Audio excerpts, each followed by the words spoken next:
Takže ahoj! Já jsem Raven Channel a vítám vás u mého dalšího videa a toto video budou otázky versus odpovědi, již druhá série. A myslím, že nemá cenu to zdržovat a můžeme jít na to. Otázky jsou tedy od youtuberky LPS Tori a myslím, že můžeme začít teda. To už jsem asi řekla po druhý, ale nevadí. Které panenky bys ještě chtěla? Tak já mám doma vlastně takový přací list, ale nemám ho teď sebou. Ale myslím, že mám ty panenky napsané v poznámkách v mobile, takže vám to ukážu přes mobil. Takže teda poznámky, tam vlastně everky a monsterky, ty si nejprve rozklikneme everky. A tady jich je teda hodně. Madeline Heather Basic, tak tu chci úplně na, i kdyby to je stupnice od 1 do 10, na kolik je chci. A tu prostě Madeline Heather musím mít úplně na 10 bodů, tu prostě musím. Potom na 10 bodů chci i Series Hood, buď to Basic, anebo takovou z toho pikniku. A Cedarwood, tu taky musíme na 10 bodů, tak. A v monsterkách to mám jenom, myslím, 2. Tož. To musí být prostě Viper and Gorgon na 10 bodů, přesto vlak prostě nejde. A Elizabeth, kdybych tak chtěla, tak na 5. A to je tak asi všechno zatím. Kterou knížku aktuálně čteš? Tak já čtu Šepotání od A.G. Howardové. Je to úplně dokonalá knížka, určitě 100% doporučuji těm, co ji ještě nečetli nebo nečtou. Je to vlastně fanfikce na říši divů. A tak nějak. Ukážeš se někdy? No, podívejte, já vám to řeknu takhle. Všechno je docela možný.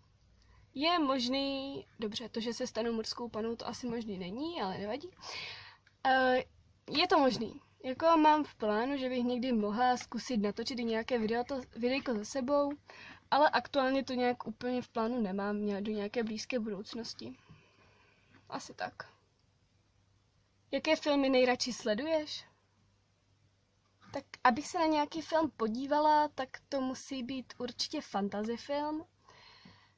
A potom to musí být dobrodružné a zajímavé. Tak já nevím, třeba Harry Potter, nebo co tam ještě bylo, Pán prstenů. Co tam ještě mám třeba za filmy oblíbené? No, asi tohle, to je všechno.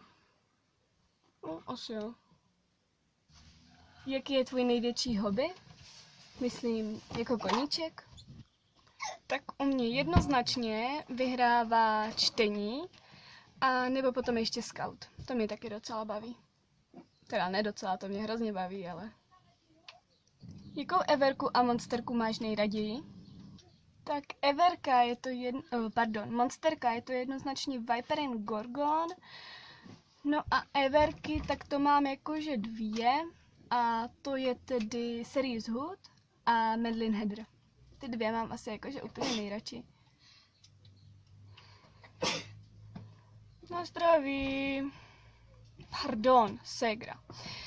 Ty 2 mám asi jakože nejradši, úplně nej ze všech. Tak bych to řekla. Tvoje značka mobilu? Tak to je Huawei Honor Holy U19. Je to úplně boží mobil podle mě, určitě mnohem lepší než ten, co jsem měla předtím. A myslím, jako jsem s ním spokojená, je úplně v pohodě. Ví tví rodiči, že natáčíš? Ne. Jo, ví to. Já je nemám ustláno. Tak to byla moje mamka, která ví, že natáčím, aktuálně je tady vedle mě a brácha jí neustlal postel. Jo, to jsem neměla z Pladia. Takže jo, ví to a asi jim to nevadí. A radši se jich ani nebudu ptát. Lakuješ si nehty? Jo, lakuju si nehty, ale ne, že bych si je lakovala úplně nějak často, jen třeba jednou za 3 měsíce. Budete mi ještě dlouho kecat do toho videa? Jo. Maluješ se? No jako mám nějaké ty malovátka, stíny, řasenku a takhle, ale že bych se malovala, to přímo říct asi nemůžu. A Hlavně nechci mluvit německy tady ze sousedy, protože oni by mě na něco možná naučili, on by na mě pomalu mluvil a něco bych možná pochopila. Ale já prostě nechci, já radši budu natáčet hovadiny. Protože já se nechci prostě strapnit. A co je na tom strapnění? No, když mu třeba místo ahoj řeknu běž do háje, to třeba jako to nebude moc hezký.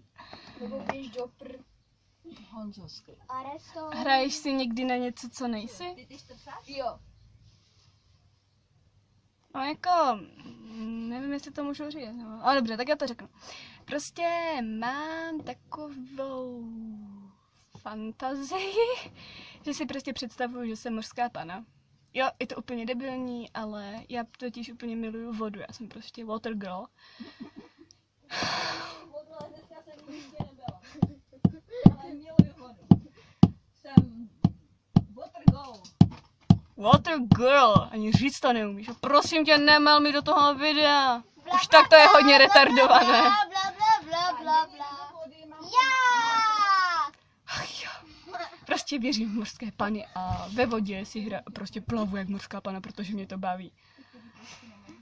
Mazej, Martino! Tak to by byly odpovědi na všechny otázky. Omlouvám se za to, že toto video bylo tak retardované, ale prostě celá moje rodina je retardovaná. Vidíte, ani točit nemůžu, aniž by mě někdo neotravoval. Ach jo. Fakt, sorry, ale nechci se mi to sestřihávat. Ale ty jsi rodina, takže taky jsi retardovaná. Martino, vypadni. Jo jsi?